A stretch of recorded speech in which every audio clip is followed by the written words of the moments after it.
സുഹൃത്തുക്കളെ, SDPI social democratic party of India 2 ദിവസം മുമ്പ് ഈ സംഘടനയുടെ ദേശീയ അധ്യക്ഷനായ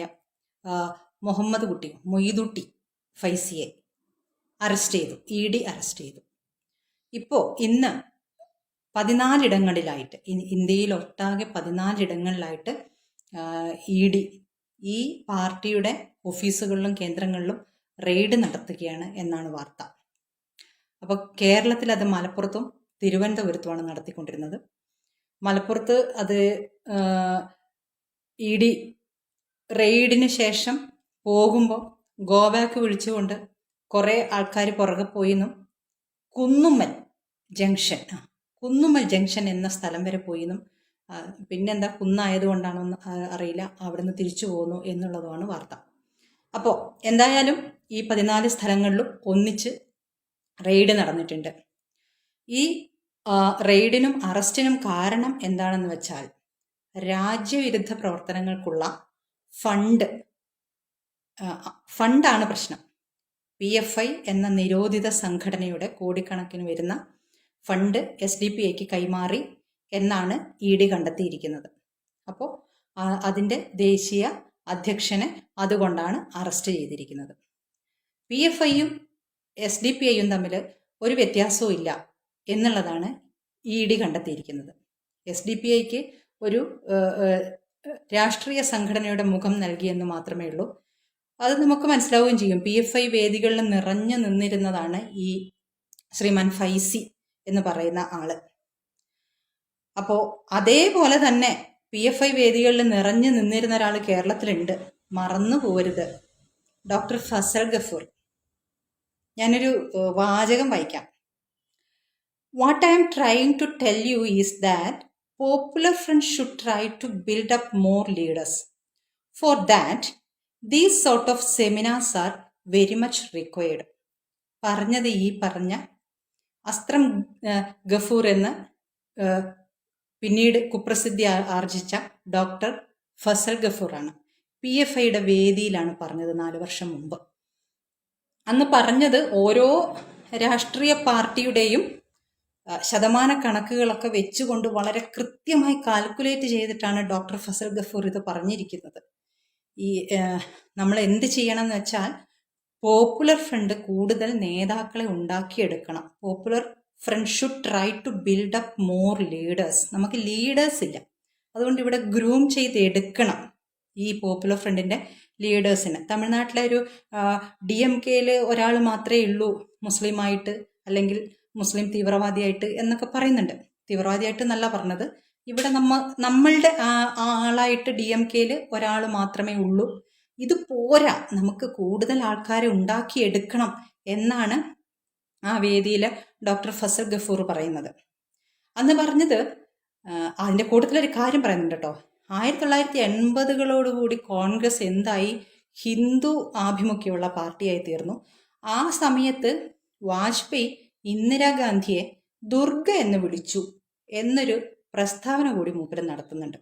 എന്തായാലും ശ്രീ അടൽ ബിഹാരി വാജ്പേയി തന്നെ നിഷേധിച്ച ഒരു കാര്യമാണിത്. ഞാനങ്ങനെ ദുർഗ എന്നൊന്നും വിളിച്ചിട്ടില്ല എന്ന് അന്ന് ഒരു പത്ര റിപ്പോർട്ടറോട് പിന്നീട് വാജ്പേയിജി പറഞ്ഞിട്ടുണ്ട്. ഇന്ത്യൻ പ്രധാനമന്ത്രി എന്നുള്ള നിലയ്ക്ക് ഇന്ത്യ നേരിടുന്ന ഏത് പ്രശ്നത്തിനും പ്രതിപക്ഷം എന്നുള്ള നിലയ്ക്ക് ഞങ്ങൾ എല്ലാ പിന്തുണയും കൊടുത്തിട്ടുണ്ട്. പക്ഷെ ദുർഗ എന്നൊന്നും ഞാൻ വിളിച്ചിട്ടില്ല എന്ന് അന്ന് തന്നെ വാജ്പേയി ആ കാലഘട്ടത്തിൽ തന്നെ വാജ്പേയി ഒരു റിപ്പോർട്ടറോട് പറഞ്ഞിട്ടുള്ളതാണ്. ഇത് ഹിന്ദുക്കളുടെ സപ്പോർട്ട് കിട്ടാൻ വേണ്ടിയിട്ട് ഇത് പിന്നീട് കോൺഗ്രസ് ഉണ്ടാക്കിയ ഒരു കഥയാണ് എന്നുള്ളത് ഞാൻ ഈ സമയത്ത് സാന്ദർഭികമായി പറഞ്ഞുകൊള്ളട്ടെ. അപ്പോൾ ദുർഗ എന്ന് വിളിച്ചു എന്നുള്ള ആ പരാമർശത്തെ ശ്രീ വാജ്പേയി തന്നെ നിഷേധിച്ചിട്ടുണ്ട്. അപ്പോൾ ആ വേദിയിൽ ഇതുകൂടെ ഡോക്ടർ ഫസൽ ഗഫൂർ പറയുന്നുണ്ട്. 1980കളോടുകൂടി കോൺഗ്രസ് പാർട്ടി ഹിന്ദു ആഭിമുഖ്യമുള്ളതായി. ഇന്ദിരാഗാന്ധിയെ വാജ്പേയി ദുർഗ എന്ന് വിളിച്ചു. അങ്ങനെ RSS കോൺഗ്രസ് ബന്ധം ഉണ്ടായി. അതുകൊണ്ടിപ്പം ഈ മുസ്ലിങ്ങൾ എന്ത് ചെയ്യണമെന്ന് വെച്ചാൽ ഈ ജാതി പാർട്ടികൾ, പ്രാദേശിക പാർട്ടികളെ കൂട്ടുപിടിച്ചുകൊണ്ട് അധികാരത്തിൽ വരണം എന്നുള്ളതാണ്. അപ്പം ജാതികളിലാണ് പിടുത്തം. അത് അദ്ദേഹം പറയുന്നത് എന്താ വെച്ചാൽ ഓരോ പാർട്ടീൻ്റെ ശതമാനം കണക്ക് പറയുന്നുണ്ട്. അപ്പോൾ CPM 30%, TMKക്ക് 28% വോട്ട് ഷെയർ എന്നൊക്കെ പറയുന്നുണ്ട്. അപ്പോൾ അതിൻ്റെ കൂടെ പറയുന്നത് കേരളത്തിലെ മുസ്ലിങ്ങൾക്ക് മാത്രമല്ല ഇന്ത്യയിലെ മുസ്ലിങ്ങൾക്ക് കൂടി ഏറ്റവും സുവർണ കാലഘട്ടമാണ്. അത് മനസ്സിലാക്കിയില്ലെങ്കിൽ ശരിയാവില്ല. നാഷണൽ പാർട്ടികൾ തകർന്ന് തരിപ്പണമായി പോകുകയും ജാതിയുടെ അടിസ്ഥാനത്തിലുള്ള പ്രാദേശിക പാർട്ടികൾ, ഇൻവേർട്ടഡ് കോമയിൽ ശ്രദ്ധിക്കണം കേട്ടോ, ജാതിയുടെ അടിസ്ഥാനത്തിലുള്ള പ്രാദേശിക പാർട്ടികൾ അധികാരത്തിൽ വരികയും ചെയ്യുമ്പോൾ 30% കൂടുതൽ CPIM അടക്കമുള്ള ആർക്കും ഇന്ത്യയിൽ കിട്ടാൻ പോകുന്നില്ല. ഈ സിറ്റുവേഷൻസ്, ആ സാഹചര്യങ്ങൾ വിലയിരുത്തുകയാണ് മൂപ്പർ, ഇങ്ങനെ കാൽക്കുലേറ്റ് ചെയ്ത് വെച്ചിരിക്കുകയാണ്. അപ്പോൾ ഈ സ്ഥിതിവിശേഷം ഇന്ത്യയിൽ വരാൻ പോവുകയാണ്. അത്തരം സാഹചര്യം വരുമ്പോൾ മുസ്ലിം സമുദായം പിന്നോക്ക സമുദായത്തിൻ്റെ ഒരു ഗ്രൂപ്പിൻ്റെ കൂടെ കൂടിയാൽ മതി. പക്ഷെ അതിനുള്ള നേതൃത്വം വേണം. അപ്പോൾ ഈ മുഖംമൂടി ഇട്ടുകൊണ്ട് പിന്നോക്ക സമുദായങ്ങളെയും കൂടെ കൂട്ടുപിടിച്ചുകൊണ്ട് എന്ത് ചെയ്യണം? അധികാരത്തിലെത്തണം. അപ്പോൾ ഇതിനു വേണ്ടിയിട്ട് ഈ പിന്നോക്ക സമുദായങ്ങളെ കൂട്ടുപിടിക്കണം. അപ്പോൾ SDPIൻ്റെ ഫുൾ ഫോം പറഞ്ഞല്ലോ, സോഷ്യൽ ഡെമോക്രാറ്റിക് പാർട്ടി എന്നൊക്കെ അവർ പറയുന്നു. പക്ഷെ എന്താണ് ഇവരുടെ ഉദ്ദേശം എന്ന് വെച്ചാൽ ഇതാണ്: ദളിത് മുസ്ലിം ഐക്യം പറഞ്ഞുകൊണ്ട് അധികാരത്തിൽ വന്നുകൊണ്ട് 2047 അധികാരത്തിൽ വരാൻ വേണ്ടി ദളിത് ജാതി സംഘടനകളെ കൂട്ടുപിടിക്കുക, എന്നിട്ട് അധികാരത്തിൽ വരിക എന്ന് പ്രത്യേകം പറയുന്നുണ്ട്. അതുപോലെ തന്നെ ആ അസ്ത്രം എന്ന് പറയുന്ന അതുണ്ടല്ലോ, ആ ഒരു ഇതിൽ ഫസൽ ഗഫൂർ പറയുന്ന കാര്യം, ഈ CAA സമര സമയത്താണല്ലോ അസ്ത്രപ്രയോഗം വന്നത്. അതിൽ പറയുന്നത് ഈ മനുഷ്യച്ചങ്ങലയും പട്ടം പറത്തലും ഒക്കെ യഥാർത്ഥ സമരത്തിന്റെ മുന്നോടിയായി കണ്ടാൽ മതി. അപ്പോൾ ഈ പ്രതിഷേധ പ്രകടനങ്ങളൊക്കെ യഥാർത്ഥ സമരം വരാനിരിക്കുന്നേ ഉള്ളൂ. അപ്പോൾ അതിൻ്റെ മുന്നോടിയായി കണ്ടാൽ മതി. ഇതൊക്കെ ഒരു തയ്യാറെടുപ്പ് മാത്രമാണ്. എല്ലാവരും തയ്യാറെടുത്തിരിക്കുകയാണ്. അസ്ത്രങ്ങളൊക്കെ ശേഖരിച്ച് വെച്ചിരിക്കുകയാണ്. എപ്പോൾ അസ്ത്രം എങ്ങോട്ട് തൊടുത്തു വിടണം എന്നതിൽ മാത്രമേ തർക്കമുള്ളൂ എന്നാണ് ഫസൽ ഗഫൂർ പറയുന്നത്. അസ്ത്രങ്ങളൊക്കെയും തയ്യാറാണ്, എങ്ങോട്ട് എപ്പോൾ തൊടുത്തു വിടണം എന്ന് മാത്രമേ ഉള്ളൂ, അതിന് മാത്രമേ തർക്കമുള്ളൂ. അപ്പോൾ ഇങ്ങനെ പറഞ്ഞ് എല്ലാ കാര്യങ്ങളും റെഡിയാക്കി വെച്ചിട്ടുണ്ട്. ഏത് രീതിയിൽ, ഏത് സ്ഥലത്ത് കത്തിക്കണം, എന്ത് കത്തിക്കണം, എങ്ങോട്ടേക്ക് ജേർണലിസ്റ്റുകളെ ഏത് രീതിയിൽ ഉപയോഗിക്കണം, ആർക്കൊക്കെ ഫണ്ട് ചെയ്യണം എന്നൊക്കെയും എല്ലാം പറഞ്ഞു വെച്ചിട്ടുണ്ട്. നമുക്ക് അറിയാലോ, ഓരോ ജേർണലിസ്റ്റുകളെ ഇപ്പം ഉത്തർപ്രദേശിലൊരു പ്രശ്നം ഉണ്ടാകുമ്പോൾ അങ്ങോട്ടേക്ക് പറഞ്ഞയക്കുന്നു, അവിടെ കത്തിക്കാൻ വേണ്ടിയിട്ട്. അതുപോലെ ഓരോ പ്രശ്നങ്ങളിലും ആരെയൊക്കെ എങ്ങനെയൊക്കെ ഉപയോഗിക്കണം എന്നുള്ളതും എന്തൊക്കെ പറഞ്ഞ് കയറ്റി ഈ ജാതി സംഘടനകളെയും ദളിത് സംഘടനകളെയും ഒക്കെ കോലുമക്കയറ്റണം എന്നൊക്കെ ഒരുങ്ങിയിരിക്കുകയാണ് അസ്ത്രങ്ങളൊക്കെ.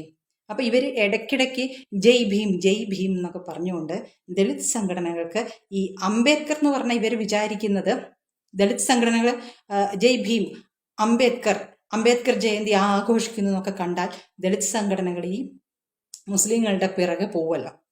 അങ്ങനെ ഇവരുടെയും കൂടെ വോട്ട് കൊണ്ട് അധികാരത്തിൽ കയറുക.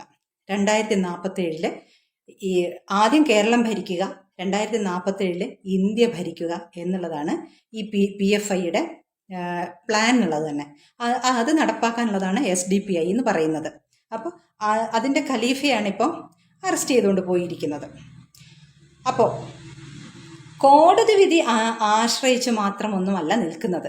അതിൻ്റെ ബാക്കിയായിട്ട് ഫസൽ ഗഫൂർ പറയുന്നതാണ്, ജനങ്ങൾ കോടതിയുടെയും ഭരണഘടനയുടെയും മുകളിലാണ്.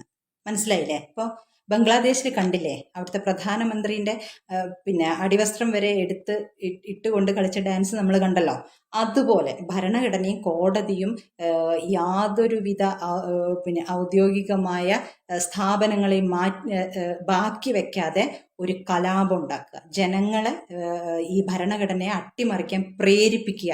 ഒരു ഡോക്ടറാണ് ഈ പറയുന്നത്, ഭരണഘടനയുടെയും മുകളിലാണ് ജനങ്ങൾ, കോടതിയുടെയും ഭരണഘടനയും മുകളിലാണ് ജനങ്ങൾ എന്നൊക്കെ പറഞ്ഞ് PFI വേദികളിൽ നിറഞ്ഞു നിന്ന അദ്ദേഹം ഇപ്പോഴും ഒരു സ്ഥാപനത്തിൻ്റെ സ്ഥാനത്ത് വീണ്ടും വന്നിരിക്കുന്നു. 2025 ജനുവരിയിലോ ഫെബ്രുവരിയിലോ MESന്റെ നേതൃത്വത്തിൽ വീണ്ടും വന്നിരിക്കുന്നു.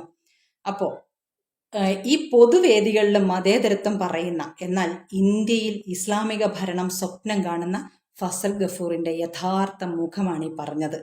PFIക്ക് വേണ്ടി നല്ല നേതൃത്വ നിരയെ ഉണ്ടാക്കിയെടുത്ത് പിന്നീട് ദളിത് സംഘടനകളുടെ സഹായത്തോടുകൂടി ഭരണം പിടിച്ചെടുത്ത് ഒരു ശരീഅത്ത് രാജ്യമുണ്ടാക്കുന്നത് സ്വപ്നം കണ്ടുകൊണ്ടാണ് ഇവർ ജീവിക്കുന്നത് തന്നെ. എന്തൊരു കഷ്ടല്ലേ ആ ഖലീഫയല്ലേ ഇപ്പോൾ മറ്റേ ഗോതമ്പുണ്ടയോ ചിക്കൻ ബിരിയാണിയൊക്കെ തിന്നാൻ വേണ്ടി ഇപ്പോൾ അമിത്ഷാ പിടിച്ചുകൊണ്ട് പോയത്. വളരെ കഷ്ടമായിപ്പോയി. അപ്പോൾ ഈ ദളിത് മുസ്ലിം ഐക്യം എന്ന് പറഞ്ഞ് സ്വപ്നം കാണുന്നവരോട് ഞാൻ വീണ്ടും വീണ്ടും പറയുന്നൊരു കാര്യമേ ഉള്ളൂ. അന്ന് ചിന്താവിഷ്ടനായ അംബേദ്കർ പറഞ്ഞ ഒരു കാര്യം, അയ്യോ മക്കളെ പോവല്ലേ, അയ്യോ മക്കളെ പോവല്ലേ എന്ന്. പാകിസ്ഥാനിലേക്ക് പോകുമ്പോൾ ദളിത് പട്ടികജാതിക്കാരോട് അംബേദ്കർ അന്നേ പറഞ്ഞതാണ്. പട്ടികജാതിക്കാര് അവിടെ പാകിസ്ഥാനിൽ കുടുങ്ങിപ്പോയവർ ഇങ്ങോട്ട് വരണേന്ന് വിലപിച്ചതാണ്, കേണതാണ്. എന്നിട്ട് അത് കേൾക്കാതെ പോയ ഒരു ജോഗേന്ദ്രനാഥ മണ്ഡലിന്റെ കഥ മറന്നു പോവരുത്. അറിയാത്തവര് ചരിത്രം വായിക്കണം എന്ന് ഞാൻ വീണ്ടും വീണ്ടും അപേക്ഷിക്കുകയാണ്. ഈ ദളിത് മുസ്ലിം ഐക്യം എന്ന് പറയുന്നവർ ജോഗേന്ദ്രനാഥ മണ്ഡൽ എന്തുകൊണ്ട് നരകിച്ച് ദുരിതം അനുഭവിച്ച് ഇന്ത്യയിലേക്ക് തിരിച്ചു വന്ന് ഇവിടെ മരിച്ചു എന്നുള്ളത് നിങ്ങളൊന്ന് ചിന്തിക്കണം. അപ്പോൾ ദളിത് മുസ്ലിം ഐക്യം പറഞ്ഞ് അംബേദ്കറിനെ ഉയർത്തിപ്പിടിക്കുന്നവരോട് അംബേദ്കറിനെ വെച്ച് തന്നെ പറയുന്നു, പോവല്ലേ പോവല്ലേ പോവല്ലേ എന്നാണ് അംബേദ്കർ പറഞ്ഞത്. എന്തൊക്കെ പറഞ്ഞാലും ഈ ഹിന്ദുസ്ഥാനിൽ കിട്ടുന്ന, അങ്ങനെ തന്നെ ഒരു വാക്കാണ് പാകിസ്ഥാൻ ഹിന്ദുസ്ഥാൻ എന്ന് തന്നെയാണ് അംബേദ്കർ അതിനെ പറഞ്ഞിരിക്കുന്നത്.